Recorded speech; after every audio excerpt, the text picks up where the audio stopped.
Well, good morning, everyone. And once again, how are you? How's your day going? Hope you're well. Looking forward to our little session together today. And before we get going, let's say hello. Kevin, how are you? Francis Marie, Brahim, Portland, Oregon. William Lake, British Columbia. Yvonne, how are you? Nick from our staff. Andrea from the Kidneys. Niagara Falls. John, our dear friend from Elgin, Illinois. Nativity, good morning. Rosalinda, the Kidneys.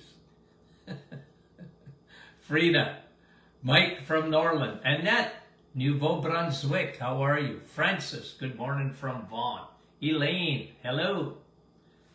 And Rosa, good morning to you. Georgie, Halifax, Nova Scotia. Roma, how are you, Roma?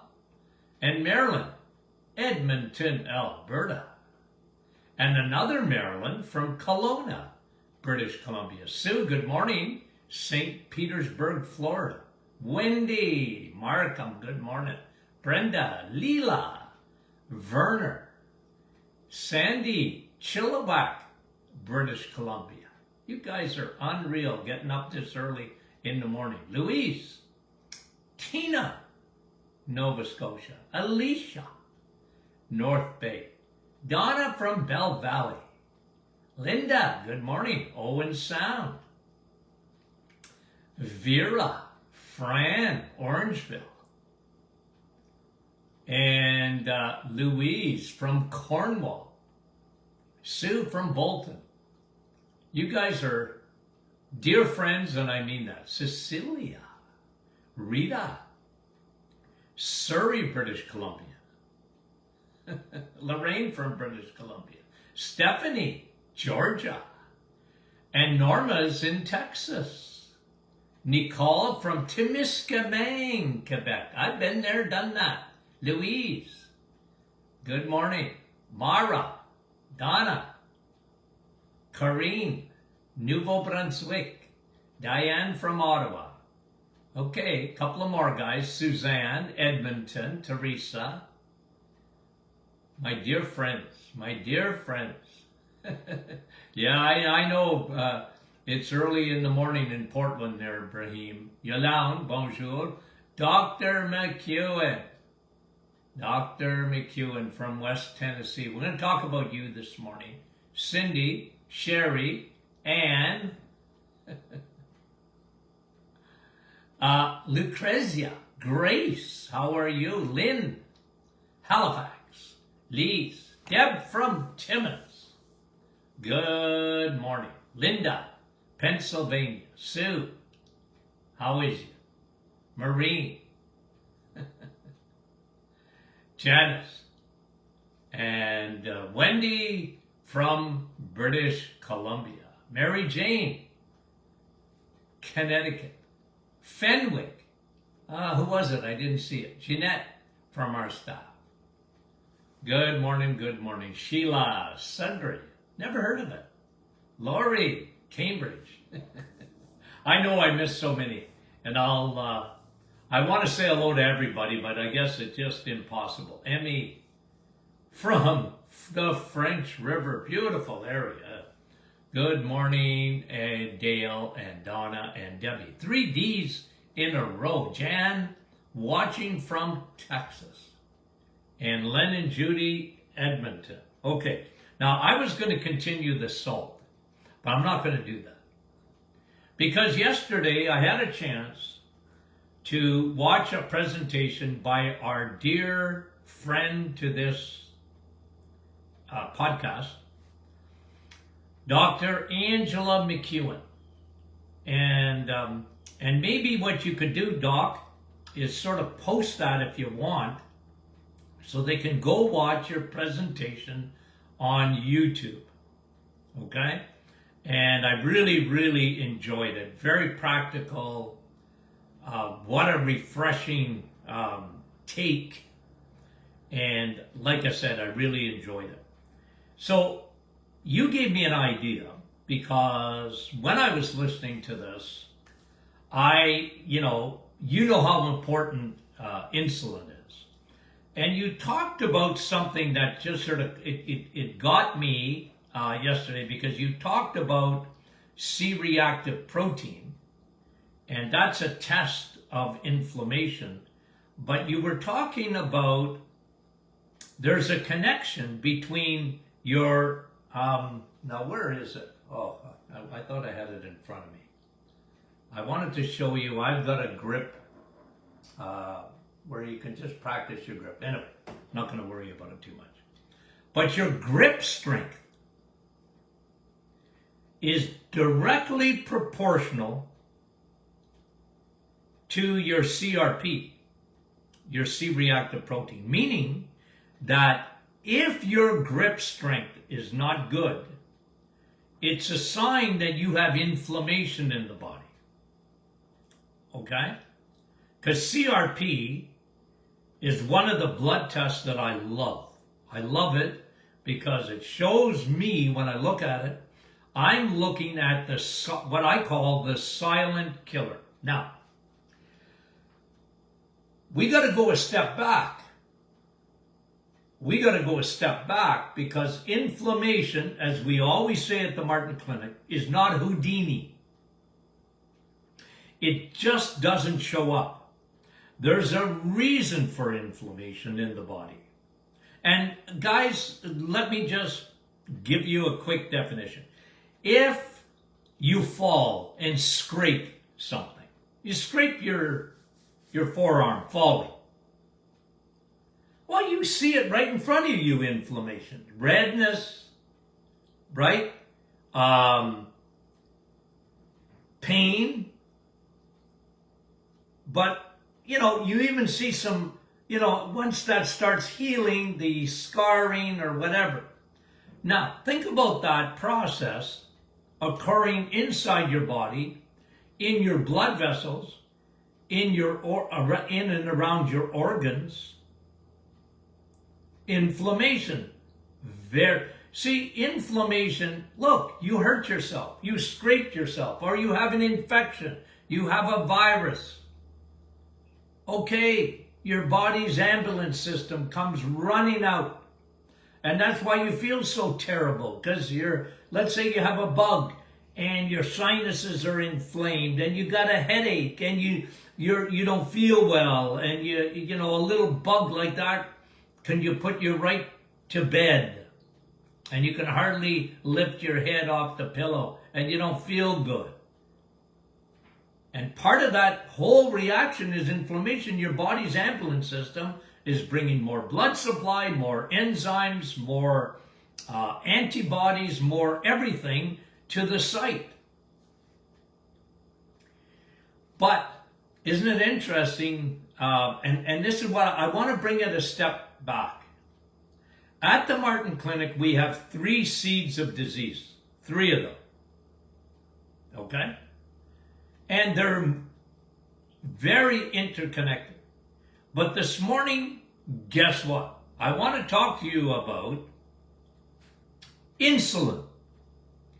Insulin resistance.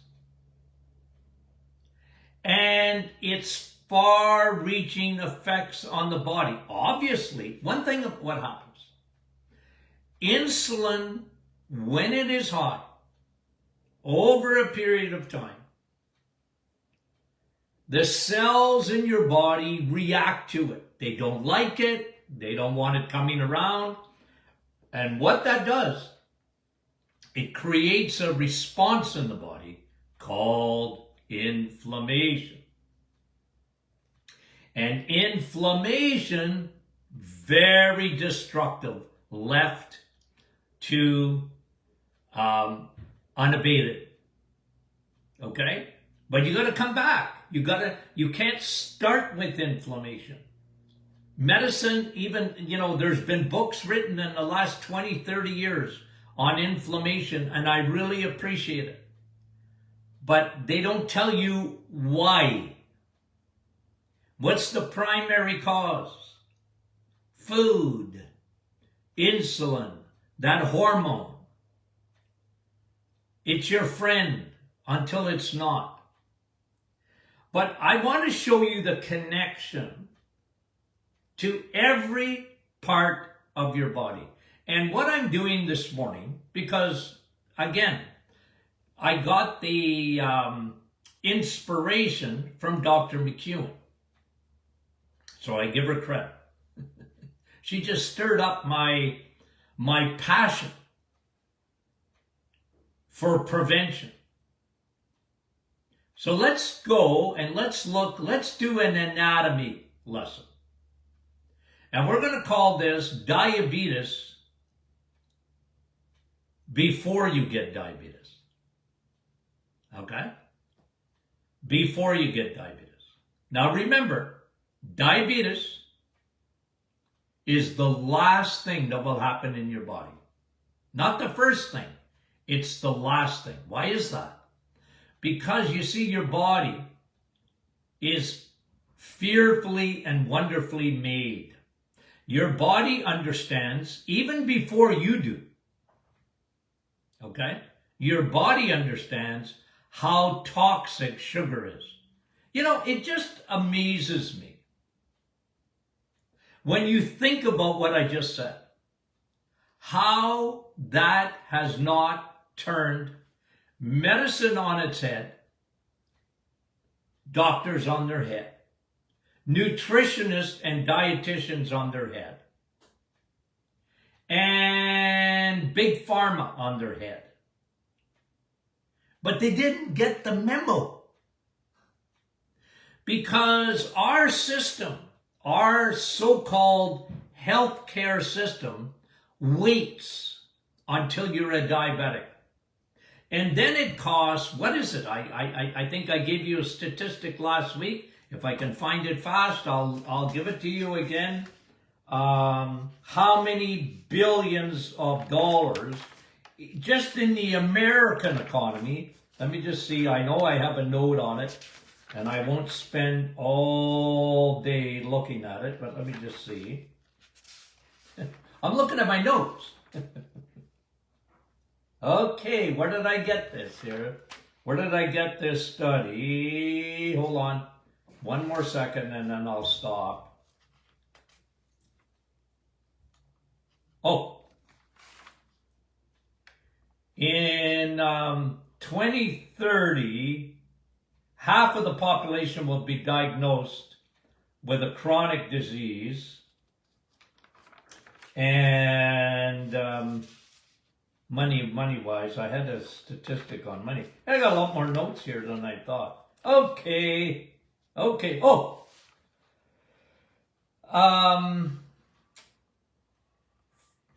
Nah, that's on kidneys. Sorry, guys. Okay, I got to get off of this because I know I have it somewhere.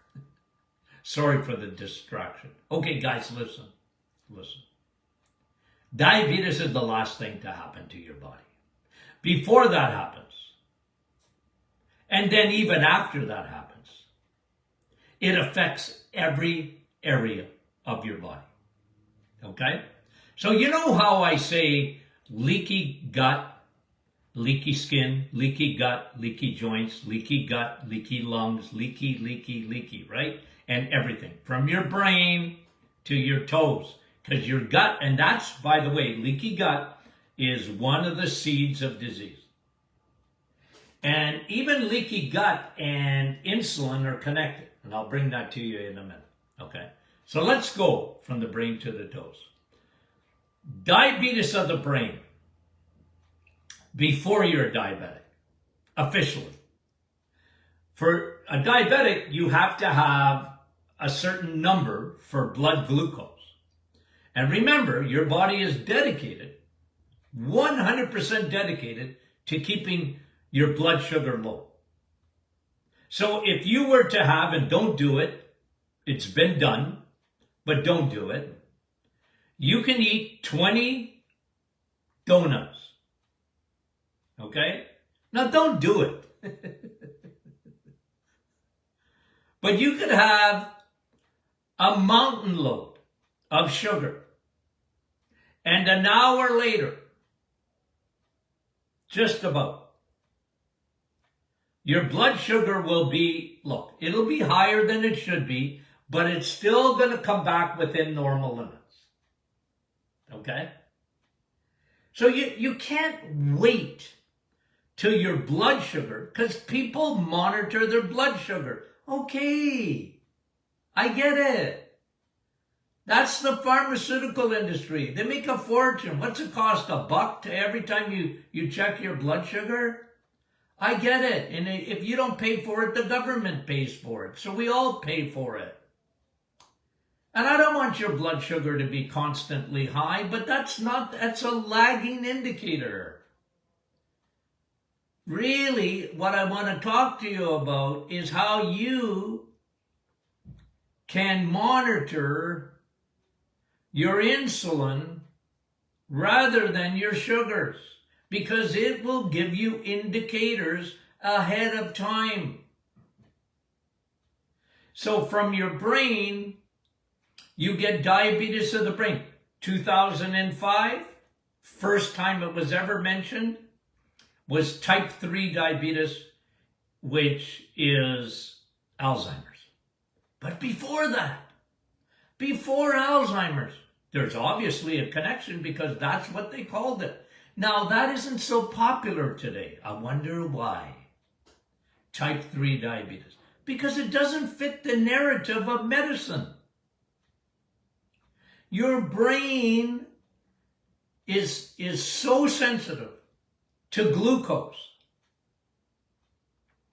It'll do everything to keep your brain sugar away from your brain, unless you insist on eating it all the time. And then eventually insulin don't work, and that's what affects the memory center, the hippocampus of your brain. But don't stop there. Your hormones. The hypothalamus in your brain is affected. So, and Doc McEwen mentioned this yesterday, PCOS, hormones. Your ovaries are sensitive to sugar. Polycystic ovarian disorder. In men, erectile disorder. Hormones. Those are food problems. Do you know that PCOS is a food problem? It's an insulin problem. Even medicine oftentimes treats PCOS, polycystic ovarian disorder, with metformin, a drug for blood sugar. I used to get hundreds a year of women coming into my office with hormones. They had way too much estrogen and way too much insulin. And I said, okay, here's what we do. We're going to start with your diet. We're going to cut out the carbs. We're going to cut out the sugars, because it's going to affect your brain where it all starts. Memory, hippocampus, hypothalamus, which controls your hormones. You want them to be hormones and not hormones? You better start in the kitchen. You better start with your diet, your brain, your eyes. Diabetes of the eye, diabetes of the brain, even without the official diagnosis, diabetes of the eyes. Listen, folks, cataracts, insulin, glaucoma, insulin, diabetic retinopathy, obviously, insulin. It's diabetes of the eyes before they give you a diagnosis, or sometimes after. Obviously, diabetic retinopathy is very common, but that just shows you how sugar is toxic to sugar, and crappy carbohydrates are toxic to your eyeballs. Hearing, tinnitus. Your body is buzzing. Bzzz. Your body's trying to tell you. Insulin is high. There's inflammation even in the middle ear. But inflammation, again, is not Houdini. It is diabetes of the ear. Diabetes of the ears. Diabetes of the skin. Skin tags. You see a skin tag on your body? Your insulin's high. What? My doctor never told me that. You got a skin tag? Your insulin's high. You have insulin resistance. Your body doesn't like insulin. The pesky neighbor.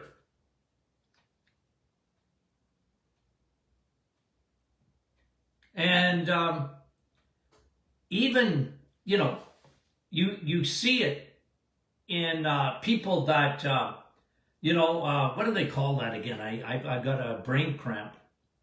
Migraines. Anyway, like patches. Skin patches.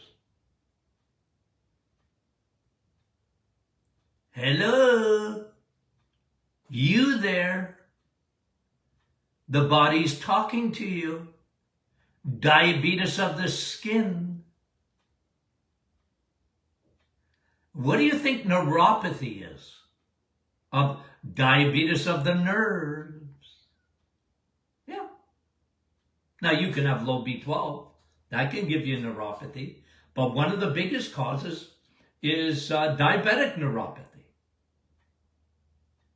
Right? Not retinopathy, but neuropathy.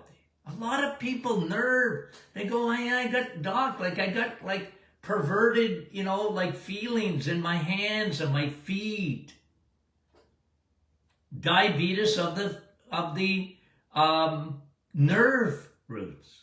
We all know about diabetes of the limbs and circulation. What has that got to do? What is it? What do you mean circulation, doc? Well, I know, but sugar is so destructive to your blood vessels. You only have to ask a diabetic. A full diabetic knows all about having circulation problems, especially in the distal limbs. Blood sugar is so destructive, even before diabetes, but obviously diabetics. Once you're a full-blown diabetic, I always tell people, if you've actually been given the diagnosis of a diabetic, there's good news and bad news. There's good news and bad news. The bad news, that if you rely on medication, okay, and I'm not telling people not to take their meds, okay, please, don't come on me like that. But all I know is that if you rely on medication and you're a diabetic, you control your blood sugars with medications, you're in deep doo-doo. You're done like dinner to some extent. It will not end well. Because meds, God bless them, they were originally meant to be temporary. And from metformin to Ozempic to you name it, they don't end well, because the problem, you're not fixing the problem. You're managing blood sugar. Damage is being done whether you manage it or not. The key to when you get the official diagnosis of diabetes, and this is what I did in my clinic for tens of thousands of people, tens of thousands, we must put you into remission. We must put you into remission. Not cured. Okay? I don't like that word. You're cured. No. It's like an alcoholic. You're not cured, but you're sober. And you've been sober for, whatever that amount of time is. And you know, as an alcoholic, you can't even have one drink. Now think of a diabetic. The problem is sugar. It's not genetics. Genetics, yes, to this extent. Okay? My dad was a diabetic. My grandfather was a diabetic. And when I look at not so much my grandfather, but my dad, I see myself, here I am, 71 years old, and I look in the mirror and I go, holy moly, I look like my father. Like it scares me almost. I look like him. They didn't call me Tony Jr. for nothing. I look like my dad. Okay? But genetics can be overridden. Yeah, you have a weakness. Who doesn't? Everybody has a weakness of some sort. Right? We all have weaknesses.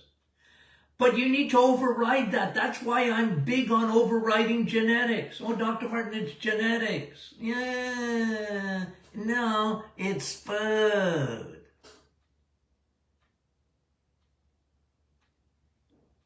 I have put tens of thousands of people, and I mean it, into remission in their diabetes. And the lecture was very, very brutal. Very brutal when they came in to see me. And I had a lot of physicians referring patients because when they heard about my reputation, and they were saying to them, well, go see him. This is your last resort. Go see that Dr. Martin. He might be a quack, but but I would give them the lesson. You have an allergy. What? You have an allergy to carbs. I give them the cat story. Every time. I mean, the first time they come in. The cat story. Now, you guys know the cat story. True story. In my office, years and years and years ago, a lady came in, terrible allergies. I mean, I thought she had a cold, like she was sneezing, coughing, barking like a little puppy. Coughing, barking, eyes are watering. And, I looked at her blood and I said, well, look at all these mast cells. I turned around to her. I'm looking at the screen. Then I turned around to look at her. I said, you have an allergy. She said, I know. That's why I'm here, Doc. I said, okay. What are you allergic to that you know of? Oh, she said, my cat. What? I said, get rid of it. Oh, Doc, I can't do that. Get rid of my cat? Well, I said, if you don't get rid of your cat, I can't help you. You got to get rid of the allergy. When you're a diabetic, you have an allergy to carbs. You and carbs don't get along. You have an allergy to it. And it's one of the hardest things in the world to admit to. Well, think of food. And you go, Doc, what do you mean? You mean I can't have ice cream? Nope. You mean I can't have cookies? Nope. You mean I can't have sugar? Nope. You mean I can't have cereal? Nope. No, you can't. Why? I said, you have an allergy. That's what diabetes is. What? Yeah.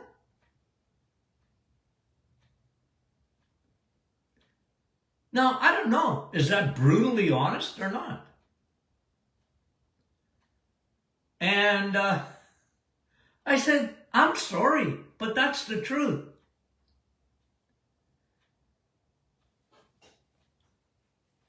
That's the truth. And I'm not trying to win a popularity contest in my office. I said, you came to see me. Now I'm going to give you the bad news. And here's the good news. I always gave them the good news. You can fix this. 100%. You can drive your diabetes into remission. What? Into remission. Your drugs are here.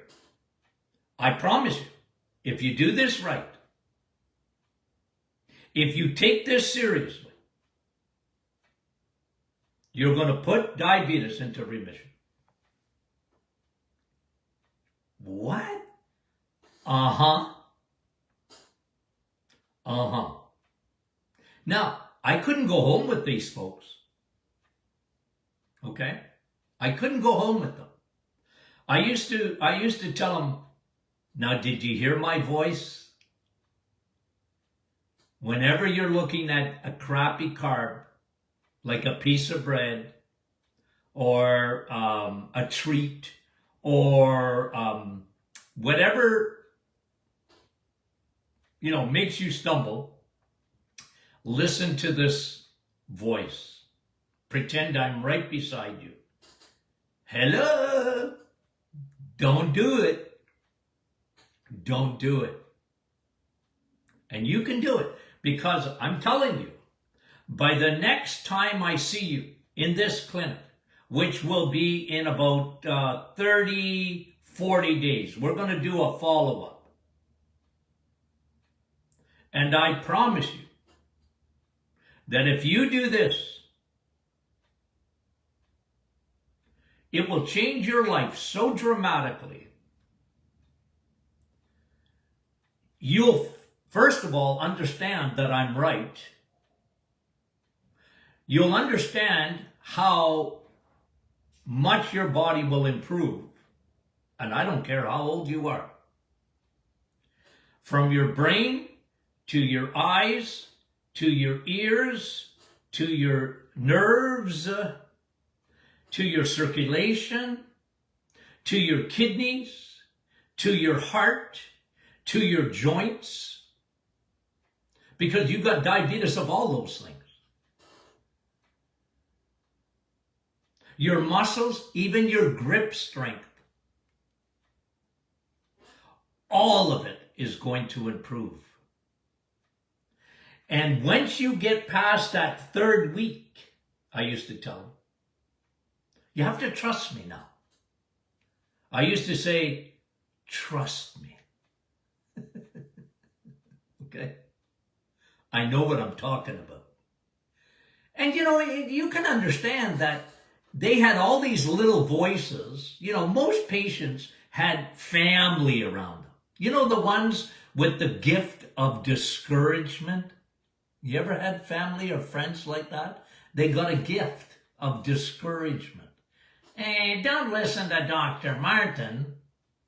You can have a little moderation. Why can't you? I believe in moderation. Dr. Martin, what's his stuff about elimination? No, you're a diabetic. You have an allergy. You can't have it. I'd have it on this voice, on that shoulder, and on the other shoulder, they had the people around them who were discouraging them. You gotta have a little sugar. Do you know that your brain can't live without carbohydrates? Bread. Well, just have whole wheat. Just change your rice. Make it dark rice. You don't have to listen to Dr. Martin. Ooh. I heard that 1,000 times or more. I said, remember now, No deviating from the plan. You must put your diabetes into remission. And you folks out there that are listening to me, and if I touched any one of your nerves, okay, don't fool yourself. If you and carbs don't get along, don't fool yourself. Okay? Don't fool yourself. Remember the alcoholic. Remember the drug addict. They can't have any. I used to tell drug addicts, you gotta change your friends too. Change your friends. What? Yeah, your friends are not your friends. They're not really your friends. And you know what? Sometimes in your diet, you gotta change your friends. You know, the ones that talk about moderation.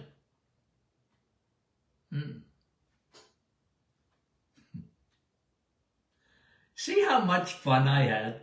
Every day I mean it in my office was a fun day. It really was. Not that it wasn't serious. It was serious. I think of one guy, I scared the life out of this guy. But I meant to.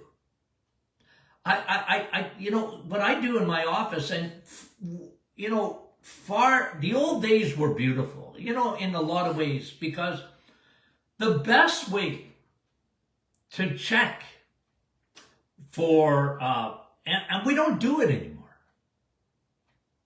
is that simple chem strip in urine. You ask my staff, I was in love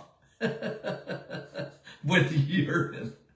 Listen I know what you guys are thinking, because yesterday I said that, was it yesterday? I think it was. I said Gatorade tasted like, the original Gatorade tasted like urine. And they all said, you guys on the scroll were saying, how does Dr. Martin know what a urine tastes like? I got a good idea. I used to test urine thousands, tens of thousands of times a year. And whenever I saw a little glucose in the urine, way before blood sugar was high, they'd spill over that glucose, that sugar in their urine. And you know what? Medicine's got away from that. I wish they wouldn't. My dad used to rely on that in his practice. He'd see sugar in the urine. You're a diabetic. No, I'm not. Yes, you are. I'd see that spillover. Urine comes first. When you're spilling out sugar, you're in deep doo-doo. And you got to change. Anyway. Okay, guys. Oh, I enjoyed that. I hope you guys did. Giving you a little bit of blast from the past, my practice days. But I had a lot of fun. And I love people. And I used to love my patients. I loved them enough to tell them the truth. I love you guys enough to tell you the truth. I'm sorry. And you've been taught wrong. The world's been taught wrong. They want to manage diabetes. You got to fix diabetes and put it into remission. That's your only hope, really. It really is. Okay. Now, for all you guys who started your shakes yesterday, your meal replacement, weight loss program with the Martin Clinic, how you doing? How's the taste of that shake? Isn't it good? Give it to your kids, your grandchildren. Make them a treat. They think they're at McDonald's having a milkshake, and yet they're getting the Dr. Martin's Perfect Smoothie. As a meal replacement, you can do it. Kids don't necessarily have to do it as a meal replacement, but it's a good idea. Okay? What's the idea? You get to eat one meal a day, eat low carb, Always eat low carb. It's good for you. Okay? Eat low carb. Eggs, meat, and cheese. 1 meal a day. And then have 1 shake to replace a meal. And if you need it, have 2 shakes. 1 in the morning or 1 at noon or whatever, which way you choose. Okay? Okay. You got questions? Get them ready for Friday. Send them in. Okay? We love you guys. And I mean it. We'll talk to you soon.